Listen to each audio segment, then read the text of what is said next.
au Polysécure, épisode spécial. Je suis avec Alexandre. Bonjour. Ça va bien? Bien, bien. Très content de faire un nouvel épisode. Oui, puis cette fois-ci, on va aborder un sujet un peu plus d'actualité, contrairement à ce qu'on avait planifié de faire. On va parler de l'incident avec Rogers, qui a eu des conséquences quand même très importantes, autant au niveau de la compagnie elle-même, puis qui l'a amené à devoir aller s'expliquer devant la Chambre des communes, et qui a eu des ramifications très importantes, puis qui a aussi permis de déceler que plusieurs compagnies n'étaient pas préparées à ce genre d'événement-là, un peu catastrophique à certains égards, qui aurait pu être plus critique que ça dans certains cas, où on a eu les cas de 911 qui ont cessé de fonctionner dans plusieurs villes à travers le Canada, donc c'est très, très troublant. Donc, je vais te laisser peut-être parler un peu de l'événement de Rogers lui-même, puis on va en discuter. Bah oui, le 8 juillet, dans la nuit, en fait, il y a eu un problème, il y a une mise à jour, et cette mise à jour, semble-t-il, a merdé, et ça a bloqué, en fait, les systèmes de Rogers pendant près d'une journée. Ça a eu des effets collatéraux, parce qu'il y a énormément d'entreprises qui se basent sur Rogers pour pouvoir communiquer, et comme tu le disais, le 911 a été perturbé, l'Interac a été perturbé, et puis il y a près d'une centaine de milliers d'entreprises qui ont été perturbées, et 10 millions de Canadiens qui, eux aussi, ont été impactés.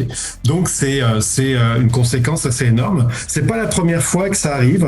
En 2021, il y a eu une panne d'Ericsson qui a eu un impact déjà sur Rogers pendant à peu près 16 heures. Et c'est pas des problèmes qui sont rares au niveau des télécoms. On peut voir ça à travers la planète. Donc là, on parle de Rogers, mais à travers la planète. Quand je préparais l'émission, justement, au Japon, il y a une panne qui a touché 40 millions. Et ça a été il y a quelques semaines de ça. En France, il y a une panne Internet complète. C'était une attaque qui a été faite sur le réseau Internet. Et on a même parfois des casteurs qui viennent mettre le bazar justement sur les liens Internet. Donc c'est quelque chose qui est récurrent. Et ce qui est très surprenant sur des événements qui sont comme ça, aussi récurrents et impactants, on n'a pas forcément les compagnies qui ont pris la mesure du risque et de l'impact que ça peut avoir. Tout à fait. Puis moi, pour le volet Rogers lui-même, ce qui me trouble un peu dans ce qui s'est passé, c'est que leur réseau n'est même pas suffisamment redondant. C'est-à-dire qu'une seule manœuvre qui a mal tourné a entraîné la chute de la télévision, l'Internet, le téléphone mobile. Donc, de tout ce contexte-là, c'est-à-dire ils ont littéralement jeté tout leur business, parce que c'est essentiellement ça que les autres qui font comme business, d'un coup, par terre, par une mauvaise manipulation qui a pris quand même beaucoup de temps à remonter. Puis là, le problème pour moi n'est pas autant la manipulation elle-même qui est problématique, puis créer ça, que le fait que le Rogers n'a même pas à l'intérieur de son propre infrastructure des mesures de redondance suffisantes pour assurer une stabilité minimale, en tout cas qu'il n'y ait pas une panne généralisée comme il est arrivé là. C'est très surprenant parce que généralement quand on fait de la maintenance comme ça, une montée de version, etc., là, on s'organise à pas tout foutre par terre. Là. Donc là, il y aurait quelque chose à voir de leur côté. Là. Normalement, on segmente ça. Et puis, en effet, tu le dis très justement, c'est très surprenant qu'il n'y ait pas de redondance sur certains des clients, notamment Télécom avec qui j'ai travaillé. Quand ils font des maintenances comme ça, de montée de version, ils ont deux systèmes et ils basculent sur leur système de secours. Ils font fonctionner un système de secours pendant que le système de production fait une montée de version et ensuite de ça, on rebascule dans l'autre sens et ça reste transparent en fait pour les utilisateurs. Donc c'est très surprenant qu'au niveau de l'organisation, et là on est plutôt sur une notion d'organisation, que c'est pas été prévu comme ça et ça amène la question très justement que tu poses, c'est est-ce qu'en fait derrière, ils ont des systèmes redondants? Je serais surpris quand même qu'ils en aient pas au vu de l'entreprise. Comme tu le dis justement, c'est quelque part leur cœur de business. Donc ça serait surprenant. Donc là, je ne sais pas quelle est la teneur de l'enquête qui est ressortie derrière. Est-ce que c'est un problème d'organisation ou est-ce que c'est vraiment un problème technique ou de redondance qu'ils n'ont pas? Là, ça, j'ai pas la visibilité là-dessus. Mais en tout cas, ça amène beaucoup de questionnements. Ouais, ben c'est ça. C'est pour ça justement qu'on passait devant la Chambre des communes de devoir s'expliquer un peu. C'est un peu... C'est sûr que c'est de la relation publique qu'ils font en ce moment-là, qui essaie de sauver les meubles. Le gouvernement a l'intention de légiférer davantage dans ce secteur-là, justement, pour amener que cette situation ne se repasse pas. C'est-à-dire que c'est un peu terrible qu'ils doivent réglementer pour s'assurer que les meilleures pratiques soient mises en place chez un fournisseur de cette nature-là, de cette ampleur-là. Puis ça, au niveau canadien, ça l'amène beaucoup de questions, puisqu'on n'a pas beaucoup de grands joueurs. Là, on en a trois majeurs, peut-être un quatrième si on inclut Québécois Vidéotron, considérant qu'il est quand même juste régional, là, mais il est quand même au Québec quand même majeur. Donc, c'est un peu troublant. Ça, c'est le premier point, le premier volet. Mais de toute façon, on ne tapera pas sur le cheval qui est déjà par terre, puis on va laisser la commission d'enquête puis tout ce qu'il y a à faire là-dessus. Le deuxième volet, puis c'est là où ça devient intéressant, puis où je trouve aussi c'est très troublant. Tu mentionnais comme Interact, les centres 911, il y a plusieurs compagnies, petits entrepreneurs, puis c'est là aussi à quel point les gens se fient sur cette supposée stabilité des liens télécoms. Là, une panne généralisée, ça, c'est une chose, puis c'est évidemment plutôt rare, mais des pannes localisées, c'est plutôt courant. Puis c'est au niveau cellulaire, au niveau Internet, ou même au niveau de télé, à la limite, ou téléphonie aussi, c'est des choses qui peuvent arriver pendant des pannes de quelques heures à quelques jours, tout dépendant des secteurs. Et là, c'est la préparation de ces entreprises-là, de grande envergure comme Interact, par exemple, ou de petites PME qui s'appuient sur des systèmes de paiement en ligne ou sur des systèmes sur leur cellulaire pour fonctionner, qui n'ont pas de moyens alternatifs. Puis on a vu beaucoup dans les journaux ces petits entrepreneurs qui se plaignaient de cet élément-là. Moi, je trouve ça dommage que le focus ait été mis sur cet angle-là. On aurait dû parler sur la résilience, que ces petits entrepreneurs-là auraient dû avoir des mesures qui leur permettent justement de basculer soit sur le modèle cellulaire d'une autre compagnie ou sur un lien Internet d'une autre compagnie, ou peu importe que le lien Internet filaire et sans fil soit de deux compagnies différentes, ou ainsi de suite, que ces moyens-là soient connus par ces petites PME-là. Ça, c'est quelque chose que l'on voit de façon très, très récurrente quand je vais chez les clients. Grosse entreprise comme petite entreprise, la notion de redondance des liens télécoms n'est pas toujours réfléchie et n'est même parfois pas du tout envisagée parce qu'ils y pensent pas ou que le consultant n'a pas conseillé sur ça. Et en fait, ils se retrouvent bloqués quand il y a un problème d'une pelleteuse qui vient d'arracher les câbles Internet ou une maintenance comme on a pu voir. Donc ça, là-dessus, il y a pour toutes ces entreprises-là, c'est clair qu'il faut prévoir. Et dans le cas de la résilience, c'est toujours en fait un plan B. Donc dans une petite entreprise pour laquelle je travaille aussi, en fait, il y a deux accès. Il y a un accès filaire standard par un fournisseur d'accès Internet, et ils ont une ligne de secours 5G maintenant qui leur permet, si cette ligne fixe Internet tombe, qu'ils puissent basculer. Et ça, c'est pas coûteux du tout, c'est quelque chose qui se fait de façon relativement simple. Bon, il y a de l'équipement un petit peu derrière, mais ça permet en fait de prévoir. En fait, le problème n'est pas tellement technologique, c'est plutôt en fait ce qu'on vit actuellement avec la technologie, où on pense, et énormément d'entreprises pensent que de toute façon c'est redondant, de base, ça fonctionne, ça ne peut jamais s'arrêter. Et en fait, c'est toute cette mentalité, ce mindset qui dit mais non, c'est pas possible. Et ça, on le voit de plus en plus, où en effet il y a des petites pannes et voire de grosses pannes. Et les entreprises, une fois qu'elles font face en fait à ces pannes-là, s'aperçoivent que c'est pas tout beau et qu'en effet il va falloir le prévoir. Et quand elles commencent à s'apercevoir de ça, c'est tout un pan de mur qui tombe, et il va falloir faire des investissements, il va falloir réfléchir à la résilience, à savoir comment est-ce que je fais pour continuer à travailler si j'ai plus la possibilité de payer par Interact, comment est-ce que je fais pour régler les factures, comment est-ce que je fais pour prendre les commandes.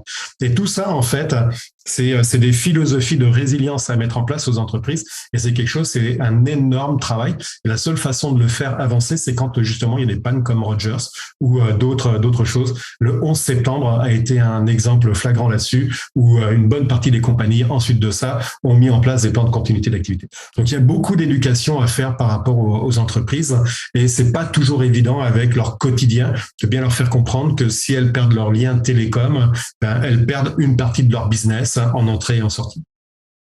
Oui, puis ça, tu le soulèves bien, c'est justement les liens télécom ou les liens Internet essentiellement maintenant sont un outil essentiel à l'opération de ces différentes entreprises-là.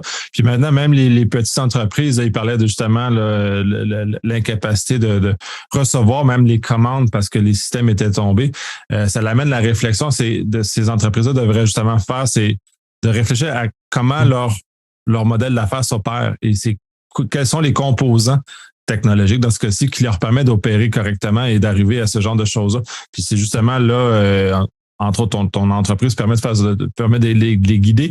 Mais quelles sont justement les réflexions? Comment amener la réflexion pour qu'ils puissent faire quelque chose de minimal pour justement pas revivre ce qu'on a eu, là? C'est déjà de déterminer quelles sont leurs activités essentielles pour l'entreprise, hein. C'est-à-dire que si l'activité essentielle s'arrête, l'entreprise au final va couler. Généralement, ces activités, c'est l'argent qui rentre, hein, c'est les clients, c'est les services qu'ils vont vendre ou les missions qu'ils doivent remplir pour la partie gouvernementale. Une fois qu'ils ont déterminé en fait ces parties des activités essentielles, il faut regarder en fait comment maintenir l'activité en fonction en fait de différents types de pannes. En fait, on a 3 gros événements qui peuvent arriver dans une entreprise.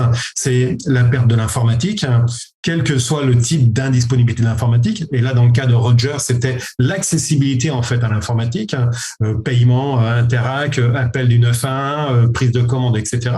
Donc l'accessibilité à l'informatique. Il y a aussi un autre événement qui est du style la perte d'un bâtiment.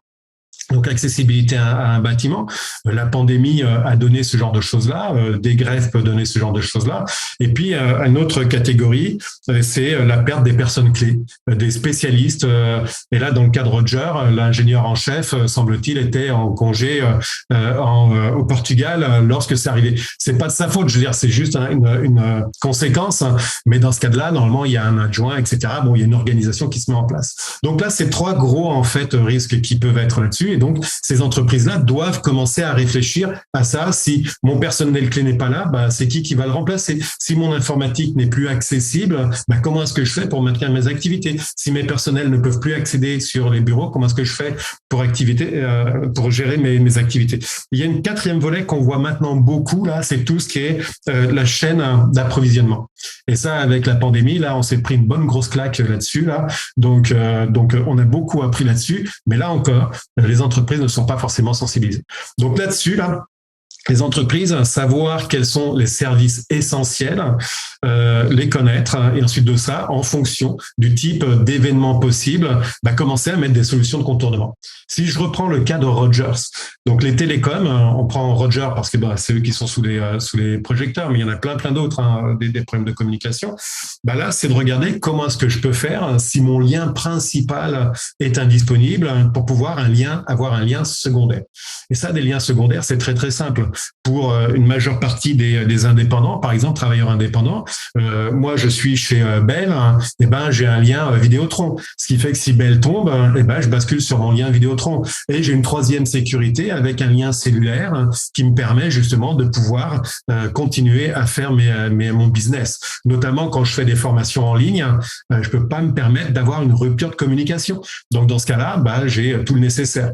Rupture électrique, batterie supplémentaire, génératrice, etc. Donc, c'est toujours en fait d'avoir cet esprit de se dire, OK, si mon business s'arrête, j'ai plus d'argent qui rentre, comment est-ce que je peux faire pour maintenir mon business? Et ça reste très, très simple en fait au final. On double tout simplement en fait les liens.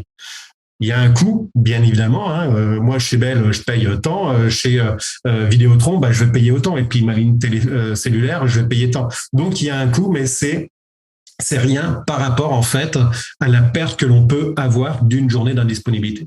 Très souvent chez des clients, je parle et ça, c'est intéressant pour les auditeurs qui nous écoutent. Regardez le coût d'un employé, d'accord? Le coût d'un employé en fait dans une entreprise, ça coûte à peu près, le coût est à peu près de 50 à 100 $. D'accord? Calculer 7 heures à $100, ça fait $700 de manque à gagner d'une personne qui ne travaille pas. Si vous en avez 100, ça fait $7 000. Une ligne supplémentaire de téléphone ou un abonnement Internet, c'est pas ce que ça vous coûte dans l'année. Donc là aussi, il faut bien regarder. Parler d'argent, j'aime bien cette phrase-là, parler d'argent, ça rend intelligent. Regardez ce que vous allez perdre dans une journée là et regardez ce que ça coûte à mettre en place en fait une solution simple de redondance de lien télécom. Oui, puis c'est facile, puis c'est accessible, ces éléments-là. Tu mentionnes, moi, mon lien, je suis moins dépendant d'Internet que ça, mais moi, mes liens de redondance, je suis abonné chez deux fournisseurs cellulaires distincts, dans ce cas-ci de 2 compagnies, parce que là, il faut faire attention là, en termes de redondance. Bell et TELUS, c'est sensiblement le même réseau au niveau cellulaire. Donc, un utilise le réseau de l'autre. Donc, s'il y a une panne chez Bell, probablement que chez TELUS, ça va être éclairant.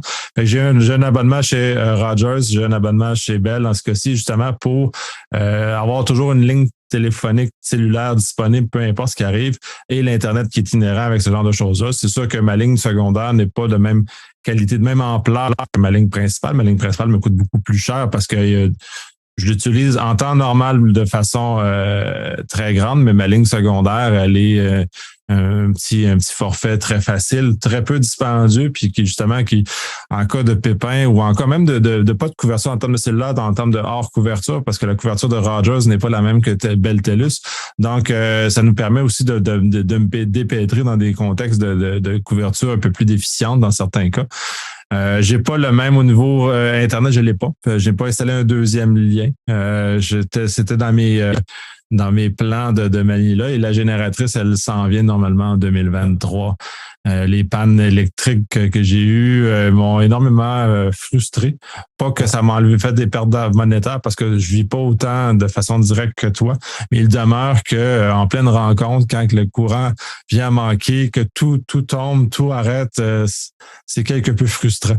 Et pour les collègues, puis tout ça, tout le monde, on vit maintenant dans un monde de Teams, de télétravail, des choses comme ça. Fait que c'est des choses à repenser. Fait que même en envergure, même pour ce qui n'est pas des autonomes, les entreprises devraient envisager aussi maintenant le fait que les gens en télétravail ont des conséquences de ce genre d'éléments-là, aussi devraient faire partie de leur ensemble de réflexion.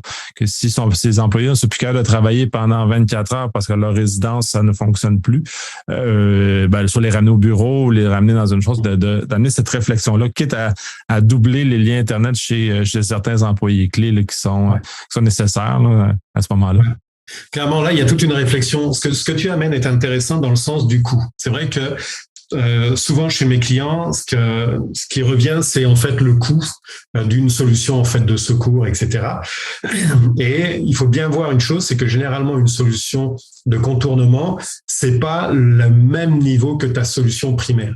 Tu prends, comme tu le fais, un abonnement beaucoup plus faible et limite que tu peux grader le moment venu si tu as besoin de le grader.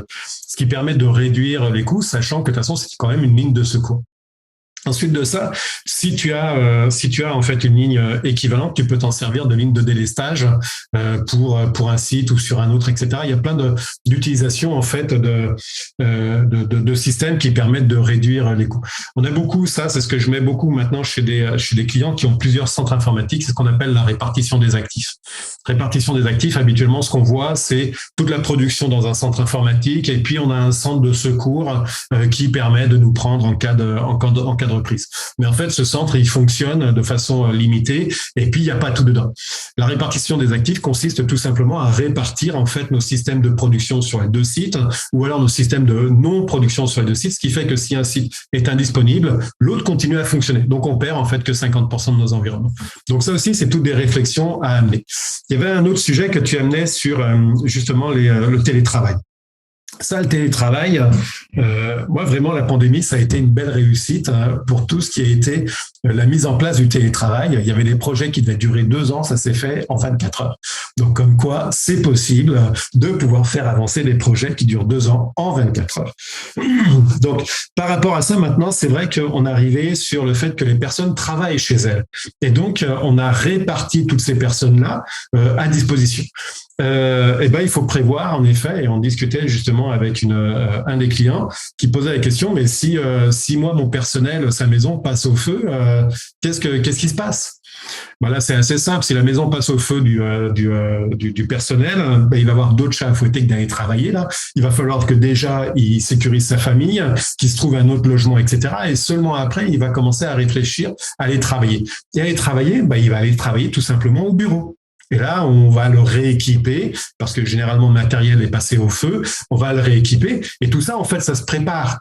Mais c'est pas insurmontable. C'est quelque chose de très très simple. Ça se fait en 10 minutes de discussion. On a fait la procédure.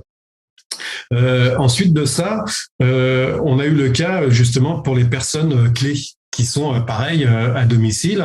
Si leur lien est coupé, ben oui, peut-être que c'est intéressant pour ces personnels spécifiques d'avoir peut-être un deuxième lien Internet. Dans certaines compagnies, on achète des clés Internet 3G, enfin pas 3G, mais 4G, 5G là, que l'on plug justement sur les PC au cas où la ligne est indisponible. C'est un abonnement, en effet, c'est dispendieux, mais là aussi, toujours faire la part des choses entre qu'est-ce que ça me coûte au taux horaire de la personne si elle travaille pas, c'est quoi mon manque à gagner par rapport à ça. Donc là-dessus, on s'y retrouve très très facilement. Donc il y a plein de techniques par rapport à ça. Oui, puis je vais rajouter un plus, puis c'est peut-être le plus pour les moyennes entreprises, parce que tu parlais de clé Internet. D'un point de vue individuel, parce que toi comme moi, on est plus dans des micro-entreprises.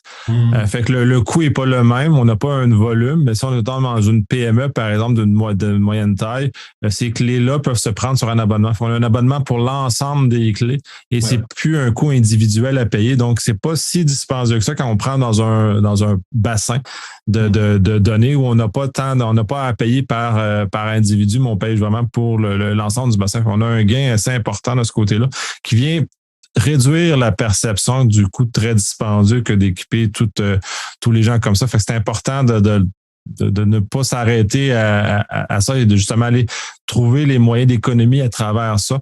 Pas d'économiser sur le moyen, mais économiser sur l'argent qu'on met pour trouver les meilleurs moyens. Parce qu'en termes d'économie de moyens, on a vu qu'Interact, c'est un peu une économie de moyens parce qu'ils voulaient pas doubler, ben ça les a rentrés dedans et ont dû s'expliquer publiquement. Là. Mais eux autres aussi, j'aimerais ça qu'ils passent en commission parlementaire parce que c'est quand même une dorsale financière au Canada. Puis c'est un peu décevant là, qu'il n'y ait pas pensé à ce genre de choses-là parce que je sais que les grandes banques, eux autres, c'est dans leur rituel et parce qu'ils sont aussi obligés de façon réglementaire à atteindre un certain seuil de redondance. J'aurais pensé qu'Interact était dans le même bassin. Je suis vraiment très surpris en effet par rapport à ça. Parce que Interact, c'est quand même financier. Hein. Et en Europe, je sais pas si c'est Solvency, je me rappelle plus quelle est la norme, qui oblige justement toutes les entreprises qui manipulent de l'argent là à avoir en fait une résilience au niveau de leur informatique. Donc Interact, je crois pas que ce soit uniquement québécois, hein, enfin canadien, hein, c'est mondial. Hein. Et donc, ouais, je sais pas en fait. Donc il est possible que ils doivent être attachés à des réglementations internationales qui les obligent par rapport à ça. Donc là aussi, c'est très intéressant, ce serait très intéressant et en effet, ce serait vraiment bien qu'ils passent en commission pour savoir qu'est-ce qui s'est passé chez eux. Parce que là aussi, leur système, normalement, devrait être redondé. Et ça amène aussi justement sur le fait est-ce qu'on prend vraiment au sérieux la continuité d'activité? Et là, sincèrement, on s'aperçoit que non. Et on paye comptant, parce que j'imagine que Interact, pendant 24 heures, quand ils n'ont pas pu faire leur truc, ils ont dû perdre des sous par rapport à ça. Et je ne sais pas combien d'employés il y a chez Interact, mais j'imagine qu'en manquant gagner, ça doit être assez intéressant. Et puis, il y a un autre impact, c'est les impacts collatéraux. Toutes les entreprises qui payent par Interact leurs impôts ou qui payent des frais, des factures, etc., là, généralement, on paye pas mal à la date du règlement, genre assez tard, juste limite. D'accord? Quand on se retrouve en fait avec Interact qui fonctionne plus et puis que t'es limite et que tu peux plus payer ton truc, c'est l'entreprise du bout là qui va avoir en fait des pénalités. Donc là aussi, il y a un impact vis-à-vis de la clientèle. Et ça aussi, c'est pas toujours bien perçu par les entreprises de voir que quand il y a un arrêt d'activité, il y a un impact pour eux, mais il y a un impact aussi pour les autres entreprises, des dégâts collatéraux. Et ça, ils le mesurent encore moins bien que l'impact chez eux, quoi. Donc, on est vraiment à des années-lumière d'un système vraiment résilient et respectueux, en fait, de tout l'écosystème économique quand on fait une coupure comme ça, quoi. Oui, puis probablement qu'au Canada, on est moins familier avec les événements extrêmes au niveau météorologique, là, comme les Américains sont un peu plus habitués à ce genre de choses-là, plus dans le sud des États-Unis. Donc, c'est sûr que c'est un peu désarmant de voir à quel point tant d'entreprises ont succombé à une seule panne d'un seul fournisseur dans ce cas-ci. Si on avait des événements un peu plus catastrophiques, on serait un peu plus dans le problème. Autant toute la chaîne économique, tous ces PME qui s'appuient là-dessus. Puis, je vais faire un croche aussi sur les PME parce qu'il y a eu des cas de PME qui dépendent de Facebook, par exemple. Ça aussi, c'est à y réfléchir parce qu'ils ont une plateforme de promotion et une plateforme de vente. C'est à réfléchir. C'est comme c'est petit. Il y a comme une pensée magique essentiellement. Puis ça revient un peu à ce que tu dis là. Ouais, on a vraiment un gros problème, et je reprends ton terme de pensée magique. On a un gros problème au niveau de l'ensemble des entreprises. Celles qui sont réglementées, elles n'ont pas le choix, elles sont obligées de faire en sorte de mettre en place des solutions, etc. Et on s'aperçoit qu'elles sont pas toujours tant que ça opérationnelles, leurs solutions. Normalement, il y a des procédures, il faut tester, machin, etc. Mais cette pensée magique de croire qu'en fait, ça peut arriver qu'aux autres. Et ça, cette notion que ça peut arriver qu'aux autres, je pense que 100% des clients chez qui je suis allé, chez qui je suis intervenu, là, il y a eu cette pensée à un moment ou un autre de dire, ouais, mais de toute façon, nous, ça nous arrivera pas.